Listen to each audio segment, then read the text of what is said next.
Quand on visite Kyoto, il y a deux temples qui sont incontournables, qui sont dans tous les top 10, les top 5, les top 3. Donc les deux temples, c'est le premier, le plus visité de Kyoto, c'est le Kiyomizu-dera, le temple de l'eau pure. Et le deuxième, c'est le Kinkakuji. Et aujourd'hui, on va se focaliser sur le Kinkakuji, hein, le pavillon d'or, et vous le pouvez retrouver ici. Je suis Sébastien, le Japon me fascine autant qu'il m'échappe. Alors, qui dit le deuxième temple le plus visité de Kyoto, dit beaucoup de touristes, dit problème de surtourisme peut-être. Donc, le pavillon d'or, il est magnifique. Moi, j'ai acheté ce cadre-là il y a 20 ans, la première fois que j'ai visité. J'en ai un souvenir toujours ému et un peu magique. Toutes mes visites n'ont pas été aussi heureuses, hein. Je l'ai visité 10-15 fois, parfois c'était sous la pluie. Là, je vais essayer de vous donner des conseils pour en profiter le mieux possible et avoir un minimum d'effets liés à la masse de touristes qui le visitent. Alors, le surtourisme, déjà, il commence avant d'arriver au Kinkakuji. Alors, comment on y arrive? Donc, le premier effet un peu touristique désagréable, c'est de prendre le bus entre la gare de Kyoto et le Kinkakuji, où tout le monde veut aller. Il y a beaucoup de monde dans le bus. La queue est assez importante à la gare de Kyoto. Donc là, on a vraiment un peu cet effet de surtourisme. Alors, un bon moyen d'éviter ça, c'est de ne pas commencer, quand on visite le Kinkakuji, par visiter le Kinkakuji. Donc, il y a des temples qui sont très beaux, qui sont à côté. Par exemple, moi, ce que je fais, et ce que je partage avec mes amis quand je suis là-bas, c'est que je vais visiter le Ninnaji en premier. Ce qui fait prendre une ligne de bus ou une ligne de train différente, hein. Il y a une station sur la ligne Randen, qui est une petite ligne de Kyoto, qui est très mignonne, qui est très agréable à prendre, qui fait partie un peu de l'expérience locale. Et vous pouvez prendre ce train-là, vous arrêter là et visiter tranquillement le Ninnaji.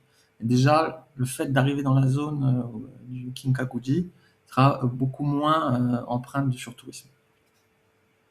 Alors, Ninnaji, c'est un très beau temple, et c'est un temple qui est très visité pendant la période des cerisiers en fleurs, parce qu'il y a un joli parc, il y a une très belle animation. Et là, comme vous allez pouvoir voir sur les photos, là, quand j'ai été avec mes amis, on a vraiment adoré ce moment-là. Et je parle de ce temple-là dans une autre vidéo, où je parle de comment j'ai acheté une super tasse là-bas. Alors, quand vous quittez Ninnaji, il y a un temple qui est juste après, auquel vous pouvez aller en marchant. Vous pouvez aussi prendre derrière un petit bus, hein, si vraiment vous êtes très fatigué. Voilà, donc vous êtes à peut-être une station ou deux de bus, à 10-15 minutes à pied. Et ce temple, c'est le Ryoanji. Alors moi, déjà, quand on marche pour aller là-bas, je passe devant la Ritsumeikan University. Et c'est là où j'ai un très bon souvenir, parce que là, j'ai passé mon JPLT niveau 3 il y a 20 ans. Bien sûr, j'ai perdu le niveau 3 hein, depuis, hein, mais voilà. Donc c'est une marche qui, moi, tient particulièrement à cœur. Et on découvre un peu la vie d'une université japonaise en allant vers le Ryoanji.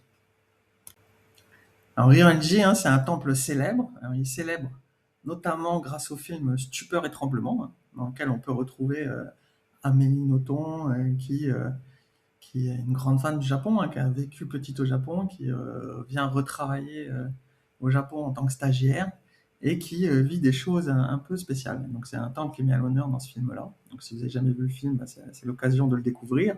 Et si vous le connaissez, c'est l'occasion d'aller au Ryoanji et de retrouver des images un peu du film. Alors c'est un temple qui est aussi connu parce que c'est un jardin zen magnifique. Donc c'est vraiment un très beau jardin zen. Les murs autour sont faits avec une huile qui a une ocre qui donne une couleur orange spéciale qui est vraiment très belle à admirer. Et c'est un vrai jardin zen, donc sec. Vous allez voir les formes des cailloux qui sont ratissés parce que les ondes autour de chaque rocher représentent comment nous impactons l'univers et comment les différentes ondes se reconnectent entre elles et comment nous interagissons en tant qu'être humain dans l'univers. Alors, il y a 15 pierres dans ce jardin-là. Il est fait de telle manière qu'on ne peut jamais voir les 15 pierres en même temps. Donc, vous pouvez tourner comme vous voulez. Normalement, vous ne pouvez pas voir les 15 pierres. Sauf si vous rentrez en méditation. Et on dit que si vous méditez correctement pendant une bonne vingtaine de minutes, vous allez pouvoir voir les 15 pierres d'un seul coup. Donc, c'est un peu comment l'esprit s'éveille et voit plus loin quand on prend le temps de méditer. Et c'est pas si facile de méditer au Ryoanji parce qu'il est très visité. Donc, s'il y a quand même beaucoup de touristes, vous allez peut-être croiser des gens qui vont être là, qui vont perdre leurs billets sur les jardins. Donc voilà, c'est un peu dommage. Mais il y a beaucoup d'autres jardins zen à Kyoto. Il y a beaucoup d'endroits moins connus, moins fréquentés où vous pouvez vraiment vivre l'expérience de méditation. Alors là, on a pris un petit train tranquille. On a visité le Ninnaji. On a marché un petit peu. On a visité le Ryoanji. Ça fait déjà 2 heures qu'on est dans la zone. On est très impatient. On a envie d'aller visiter le Kinkakuji. Et là, comme je suis très cruel avec mes amis, avant d'aller visiter le Kikakuji, je l'ai fait s'arrêter dans un kaiten sushi que j'adore, hein, chez Kula Sushi. Donc vous pouvez retrouver ma vidéo avec toutes les grandes chaînes de restaurants au Japon et comment choisir son restaurant. Et ce kaiten sushi là, il est super. Et ce qui est bien, c'est qu'il est ouvert tout le temps. Donc moi, ce que j'aime bien faire, c'est y aller vers 15 heures, rester un peu, une petite heure là-bas, pour pouvoir aller au Kinkakuji après à 16 heures et profiter de la dernière heure. En général, il ferme à 17 heures. Et c'est vraiment le moment où le Kinkakuji, moi, je l'ai le plus apprécié, hein. Je l'ai fait tôt le matin, je l'ai fait en fin de matinée, je l'ai fait en début d'après-midi. Mais en fin de soirée, surtout s'il y a un petit peu une lumière, quand on commence à être au crépuscule, hein, au Kataware Doki, pour les fans de Your Name, à ce moment-là, il y a vraiment une lumière spéciale et j'ai adoré. Et en plus, il y a moins de cartes de tourisme, hein. Et les cartes de touristes, ils viennent très tôt le matin pour s'assurer qu'ils ont visité le temple et prennent pas trop le risque d'arriver dernière minute. Donc là, vous avez l'occasion d'un peu le visiter quand il y a le moins de monde, avec la meilleure lumière, et en plus, vous allez bien manger avant. Le Kinkakuji, c'est un temple magnifique. Et quand on le visite, c'est vraiment quelque chose d'exceptionnel. Par contre, ce qui va un peu vous surprendre, c'est qu'en fait, il se visite assez vite, quoi. Moi, je considère que je vais le visiter en 40 minutes. Donc l'espace en lui-même, il est très petit. Le jardin est magnifique, mais il est très petit. Et dès qu'on arrive, dès qu'on passe les guichets, on arrive sur l'endroit où tout le monde prend les photos. Donc ça commence par le moment où vous allez prendre votre super photo, où vous allez avoir le Kinkakuji derrière, donc, comme sur celle-là, ou celle-là, ou celle-là. Ouais, voilà, j'en ai beaucoup des photos comme ça. Et donc commencez par ça, prenez bien le temps de prendre de belles photos à ce moment-là, parce qu'après la visite va aller très vite en fait. Alors ce qui est sympa, c'est qu'après on continue un peu, on le voit de l'autre côté, il est magnifique au milieu de son petit lac, vous allez monter un peu, vous allez voir la vue de dessus, c'est très joli. C'est là où vraiment, quand c'est le coucher du soleil, moi j'adore la vue du dessus, un coucher du soleil. Vous arrivez à des petits endroits où vous allez par exemple trouver des grenouilles. Donc ça, c'est un endroit, c'est quelque chose de classique dans les temples japonais. Vous pouvez lancer des pièces dessus. Si la pièce tombe sur la grenouille, vous allez avoir de la chance. Alors les pièces qui portent chance, qui portent le plus chance, les pièces de 5 yens, hein.